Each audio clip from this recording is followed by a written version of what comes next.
Meow. Meow?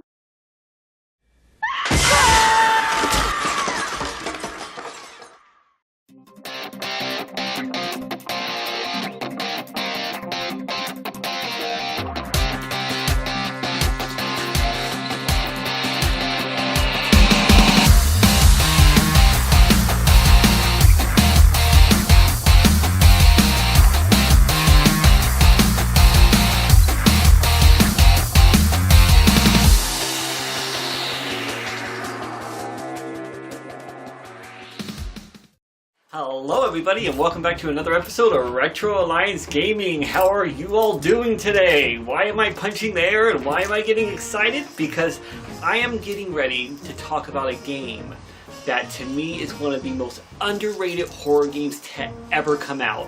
This is one thing I love about the You Should Play series, is I'm not necessarily going into things that everybody knows about, but things that you may have heard of or never heard of, but you should definitely be diving into. And this one in particular holds a very special place to my heart. Don't you love this game, baby? Do you love this game? You love this game, right? Right? Okay guys, so today we are going to be talking about a game called Illbleed. That is right. And you may be thinking to yourself, what the hell is an Illbleed? And I have never heard of this game before. Or maybe you are one of the few who have actually played it and could appreciate it. And hopefully you're still going to stick around for this video. So, back in 1997, when, I think it was 96 or 97, when Resident Evil came out, it was one of the biggest horror games ever. I remember before that, I had played Alone in the Dark on the 3DO, and that was an amazing game, but Resident Evil really brought me into this horror genre, and I realized just how freaking amazing these games could actually be. After that came out, I was thirsty and I was wanting more. I was like a freaking vampire stalking the night, getting ready to chew on everybody. That just sounds so wrong. So I go out and I start grabbing all these games, and there's all these different clones that are coming out, but they have kind of their own individuality. You have things like Silent Hill, which is very different, but kind of similar in its own way. Lots of games for Dreamcast, lots of games for PlayStation, but I love them. I figured this is what survival horror is. Resident Evil created it, and now all these other games are coming out that are in that same kind of genre, just like the shooter games or any other kind of games you've played. But all of a sudden, after you're playing them for a while, you're thinking, you know, maybe you can throw in something new. You can do something a little bit different, you know, because when you find that perfect mix, all those ingredients that go together, you know, you want to stick with it when people love it, but at the same time, you're hoping somebody might tweak it a little bit and try something new. Well, in the case of the game I'm going to talk about today, they went for trying something completely new while maintaining the same kind of horror genre. And again, that is this beautiful game called Illbleed.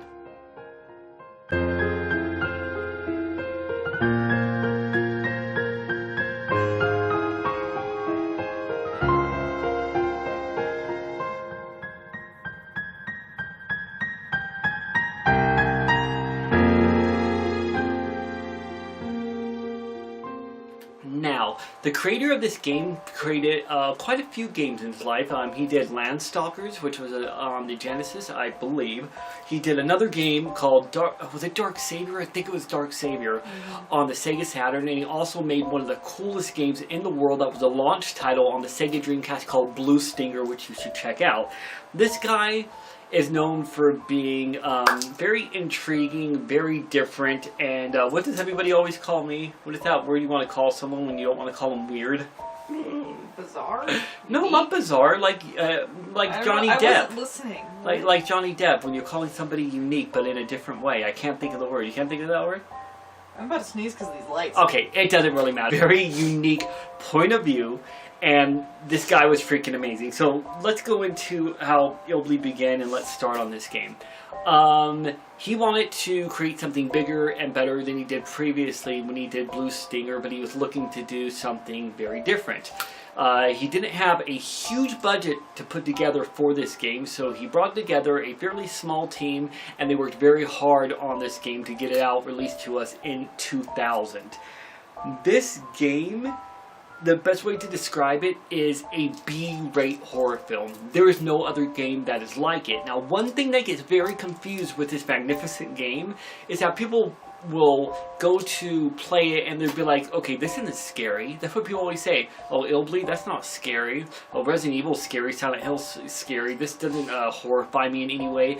And it drives me crazy because I don't think people are actually understanding the point of what this game is. So, this game isn't supposed to be Hellraiser, okay?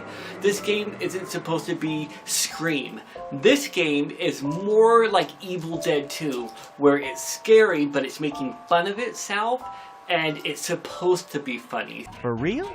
Are you positive? You sure? Yep, you heard me. Okay, Your Highness. Then we 3 humble slaves shall bring back the $100 million, and you'll be sorry. I can't wait to commune with the undead. I'd use the money for a chainsaw and hack my way into fame and fear. Ha ha! Oh, brother. So this guy takes his budget that he has for this game and he manages to make it one of the most hilarious and scary, games at the same time that you're playing. Understand again, this isn't going to terrify you. You're not going to turn off all the lights and be freaking out. This is a B-rate horror film, basically, that is hilarious, bloody, over the top. Himself in front of the tree and then started to saw. Suddenly a face appeared on the tree and it swallowed him. He was presumed lost in the wilderness or eaten by a bear. No one cared because he was a loner anyway. And has the most variety of any game I have ever seen in my life. So when the game starts out, you are Mrs. Erica Christie, and it shows kind of a little past situation with Erica where her father worked at this amusement park. It was a scary horror amusement park. And you see her running and kind of upset and crying and falling into these traps. And I guess you can say that she has a little bit of PTSD based on her father. Her father is a very interesting man. Did you mean abusive? Yes. Abusive, but I don't want to give too much away for this game. So, but moving forward, you see Erica at high school, and this is like watching a really bad teen movie where you're hearing bad voice acting, their mouths aren't moving. I'm not sure whether they did that purposely or because of the budget. It worked very well with this game. So her friends end up telling her, hey, guess what, guys? We got a bunch of tickets to Illbleed, this horror park, and if you can manage to make it through this park alive, till the very end, you will get, it was like $1 million or $100 million. I'm pretty sure it's $1 million, but I think it was something crazy like that. So something crazy. So all of her friends want to go there. In the meantime, she's like, okay, I guess I'll go where I suffered from all this PTSD. This would be fun, right? Right? I'm not going. You have her come to this park, and immediately the first thing that you get to this opening is this guy who's wearing this weird outfit. He looks like a lumberjack, and you can't even hear him talking. He's just... They had special invites.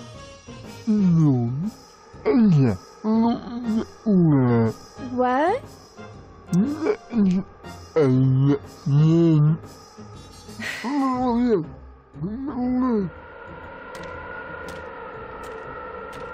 And you're like, what the hell is going on? So you finally get into this park, and that's when shit hits the fan. The way that this game is set up, which is, to me, amazing and refreshing for horror games, is you have this hub area that you can run around. There's a cemetery you go to that kind of gives you a little tutorial on how to play the game and what you're supposed to do. There's a shop where you can go buy all these weird things like these injections for adrenaline. There's hamburgers, different kinds of meat. There's Hassie drinks, which is a throwback to Blue Stinger. There's all these different things that you buy. There's also a hospital you can go to heal yourself and upgrade your characters. And there's this weird place you can walk into to save your game. So you just start off and you're like, what am I going to do? Then you have a limited amount of money. You go, you buy some stuff, and you get ready to go to your first level.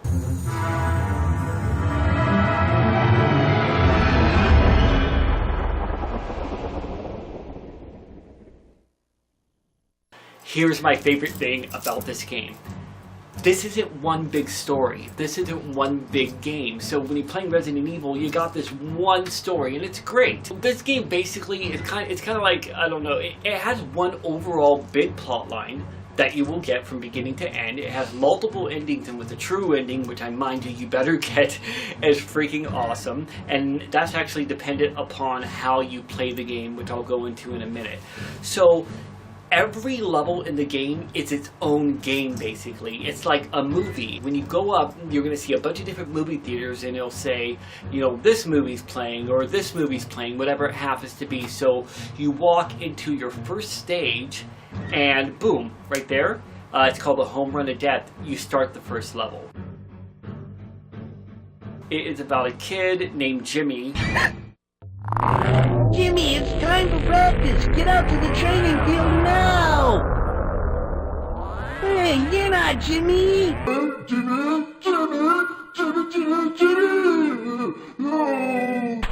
Who gets killed, and his father is basically wants revenge for the kids who have done this to him, and they are huge baseball fans.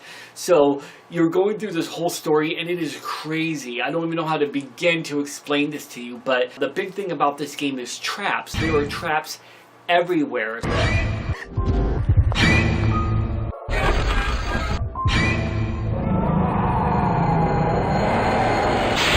So you gotta kind of relearn how to do survival horror. That's where all of the items you use come into play. So for example, as you're walking, you know, you have your health, but you also have your heart meter that you gotta pay attention to. If your heart goes up too much, you end up passing out in shock, and it'll take you like 30 more seconds to get back up. If you bleed a whole bunch, you could bleed to death, so you have to use band-aids to cover them up so you don't bleed. They also have these adrenaline shots and things that you hit into yourself. So now you don't just have to worry about being shot and killed and, you know, picking up a green herb. You gotta look out for your heart, you gotta look out for bleeding to death. There's all these different things, and this may seem overwhelming and exhausting in the beginning, but trust me, it's not. It makes it incredibly interesting. As you're walking, there's this meter that you hear these beeping sounds, and it will do different things depending on whether a trap is coming and what kind of trap it is. You have something that you put on, which is basically a pair of goggles that you pull up, and you look around the room, and as you do, it's going to focus in on individual things, and if you click on these things, you can disarm the trap. There is like 6 or 7 stages. So again, every stage is going to be its own story, its own set of characters, and basically its own individual movie. So you really can't beat it, because if you feel like you're playing a game too long and you're getting tired of it and you want something different, well, the second you're done with one level and you're like, holy crap, you go to the next one, and it is literally completely a different situation that you're going into with a different story. It goes from everything from B-rate horror to kind of super kind of fantasy and weird to toys coming to life. After you go through the game a few times with every character, you could literally cruise through this freaking game, hit tons of traps without dying. So it kind of has RPG elements involved in it too. No matter what you like giant freaking bambalos, which you don't know what it is, coming out to you wanting to strangle you, you're gonna like the game. You like little dolls tormenting you, you want to play the game. Have you ever thought, hey, you know what I would like to do today? I would like to play jump rope with some barbed wire. Then you're probably gonna want to play this game. One more thing I want to say about this is there is a character named Randy, and he is literally the biggest idiot I have ever seen in my life. This guy could get stupider, okay? So when you save him, you need to find his brain, put it in his head, and then he comes to life, and he basically sounds like a jock with like a 35 or 50 IQ level. If you keep his brain removed, spoiler on this, he becomes the most hilarious, stupid freaking thing I've ever seen. I don't know how to explain to you how funny this is. So instead, you know what we're gonna do? We're gonna show you how funny it is. This is Brainless Randy.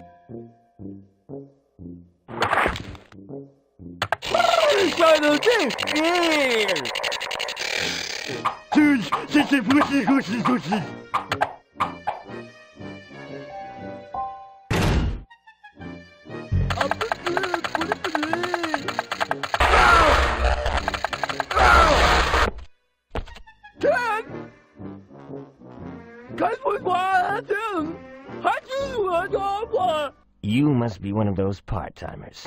Nice to meet you. Another killer star.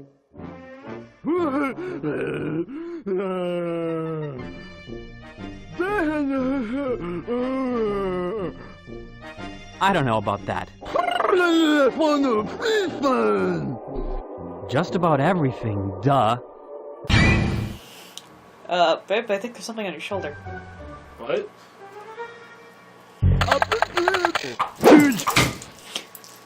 Okay.